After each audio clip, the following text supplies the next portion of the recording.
Recently, J. Cole has seemingly become the punching bag of the hip-hop community. From Kendrick chirping Cole and Drake about them kissing and hugging on stage, to Kanye making a few jokes at Cole's expense as well. But Kanye's issues with Cole are a bit deeper. They have been going on for a while now, and the two of them have had some sort of beef over the last 8 years. So today we are going to be looking into how Kanye went from one of J. Cole's idols to his enemy. Also, my name is Matty B, and if you like music-related topics like this one, feel free to stick around and subscribe down below, as I will be releasing a new video every single Sunday at 12 p.m. CST this year. Now let's get into it.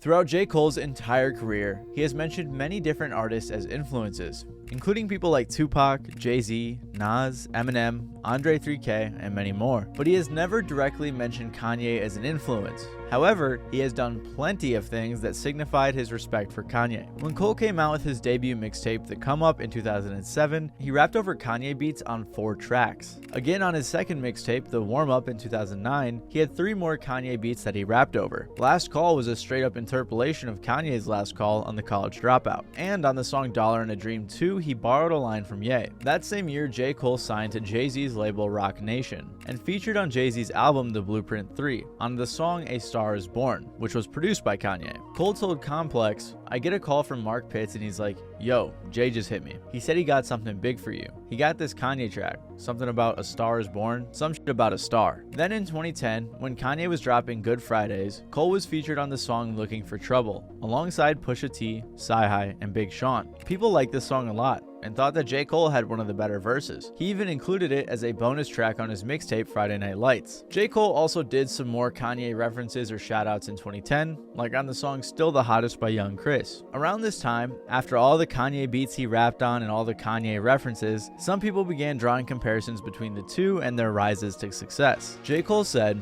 "If it feels like that, then that's great. I would love to be as successful as he has been, putting out hits and making hits consistently that still represent him. All his hits, you would never look at him like, oh, why you make that? It all felt like Kanye West, which is dope." On top of that, he admitted how much of a fan he was of Kanye, saying, "I'm such a Kanye West fan. I would love to work with him on a major scale. Not just a song here or there. I would love to do something extraordinary with him. But I feel like I gotta step my game up and kind of earn my spot before I can worry about that." J. Cole even moved up the release date for his album Born Sinner so that it would compete with Kanye's album Yeezus, saying, "Kanye is one of the greatest artists of our generation, which is exactly why I'm moving my release date up." On the song Forbidden Fruit, J. Cole said, "When I say I'm the greatest, I ain't talking about later. I'ma drop the album same day as Kanye, just to show the boys the man now like Wanye. And I mean no disrespect, I praise legends." What's crazier is that J. Cole actually outsold Kanye, not in the first week, but in weeks after. If we fast forward to 2015, Kanye and Cole even worked on a track together called MPA by Pusha T. So clearly, at least for a while now, J. Cole was a fan of Kanye and the two seemed to get along pretty well.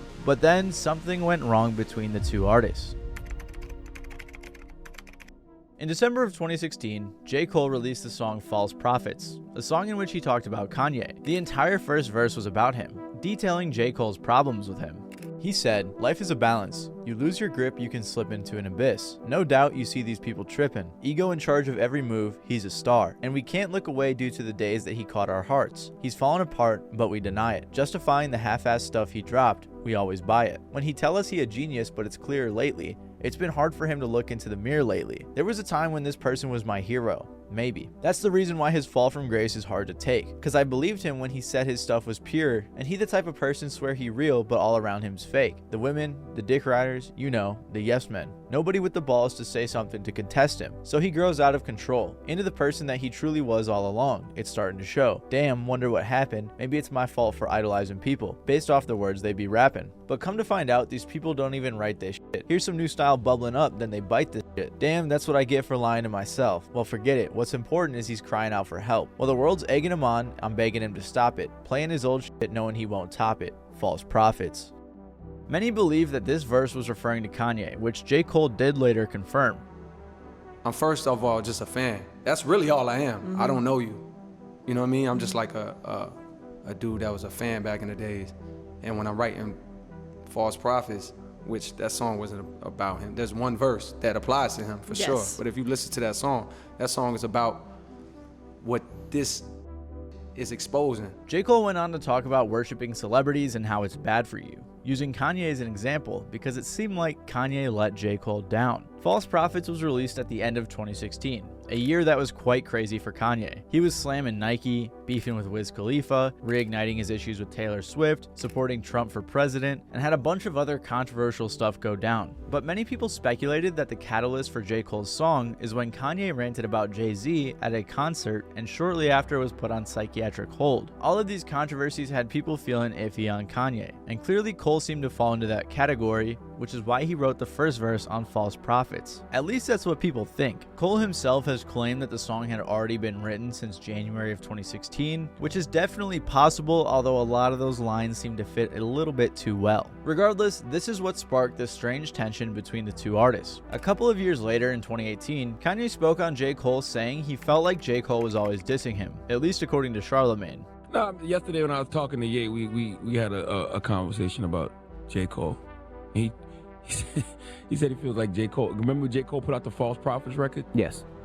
And he said that he feels like J. Cole's always dissing him in records. Oh, throwing shots at Yeah, and he named another line. What was the other line?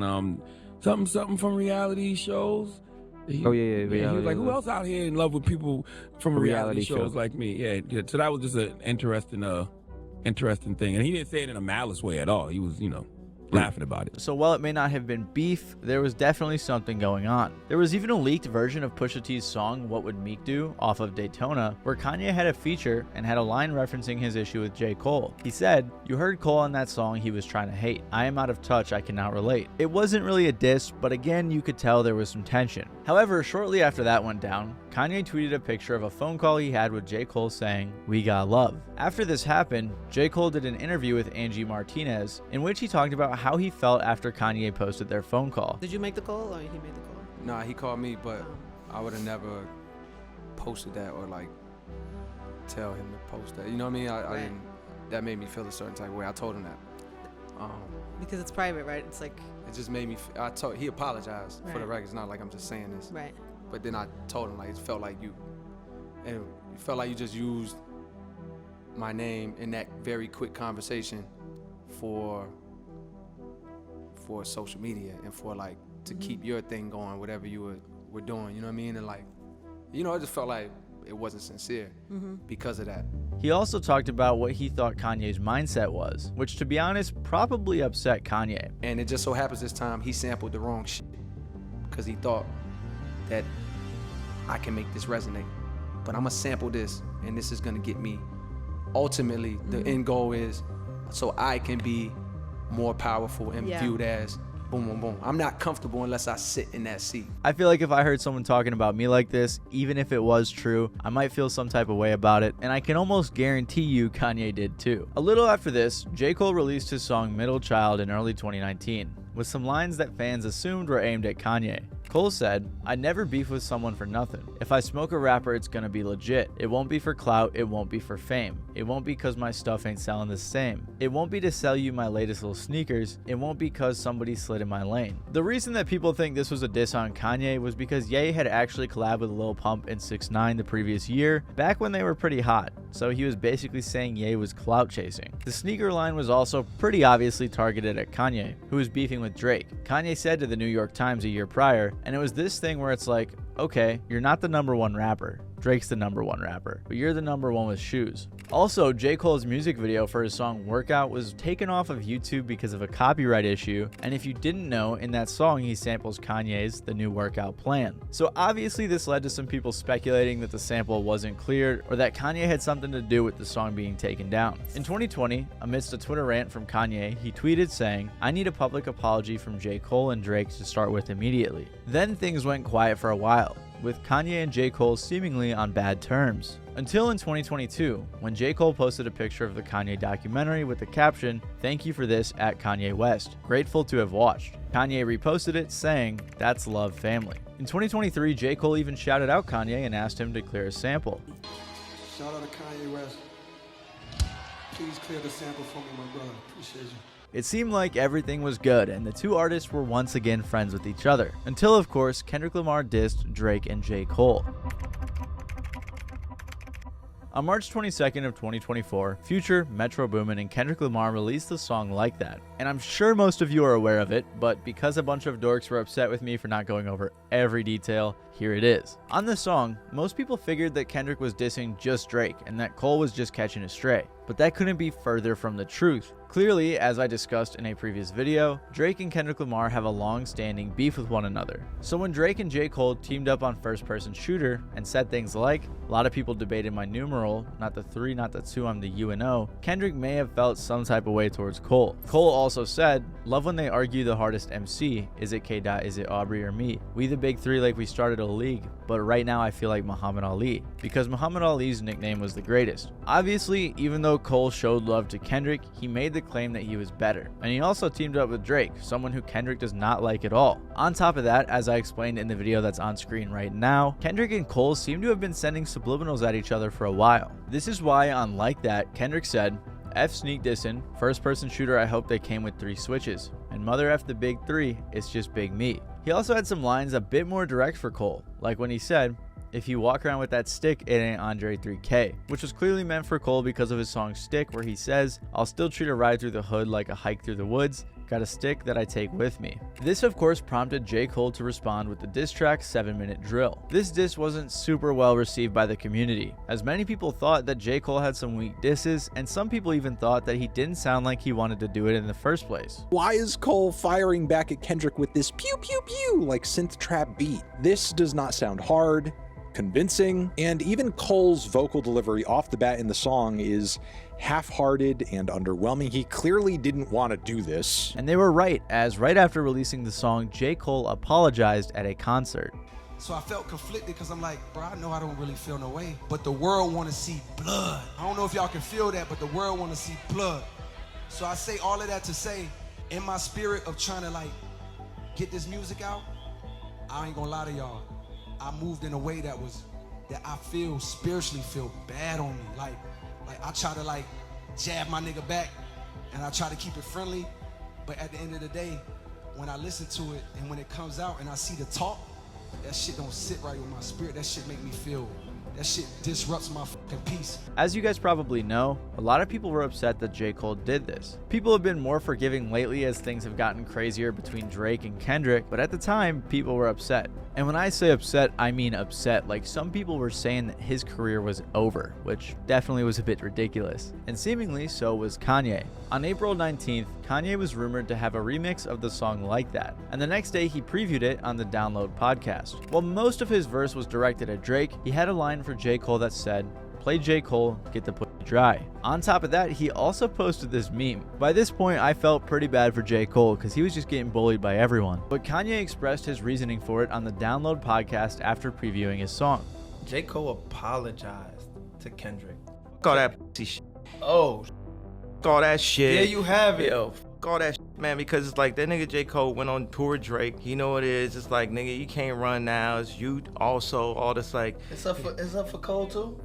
If you say Cole, you can't say up and Cole in the same sentence. Oh, it's like, God. I don't listen to J. Cole, so I wouldn't even know. I just heard he had a song called False Idols and somebody told me it's halfway about me. So it's like that, you know. Wow. There you got it, man. Since this track has come out, there has been no further comments from J. Cole or Kanye on their relationship. But after J. Cole recently entered his I Have No Enemies arc, it's likely that he won't respond to any of Kanye's antics, at least with the diss track. Some people though, like Joe Budden for example, think that this is J. Cole's opportunity to get some points back with the public. Many people, like I said, viewed him in a negative light after apologizing to Kendrick. So Joe said that if Cole can destroy Ye in a beef, he'll win back over the public. There is no better person than Kanye, the nigga that you been had smoke with, the nigga been had smoke with your OG Hove, who's now on a record saying some shit about you. I know that you home with the sage, you saging yourself. I know that this beef is not in your spirit, but if you were to wake up one day in a different mood, now's the time. Although on the flip side, with how crazy the Drake versus Kendrick beef got, a lot of people have actually commended J. Cole for stepping out. So let me know what you think in the comments below. Should J. Cole respond to Kanye with a diss track, or should he just mind his own business and let the other guys duke it out?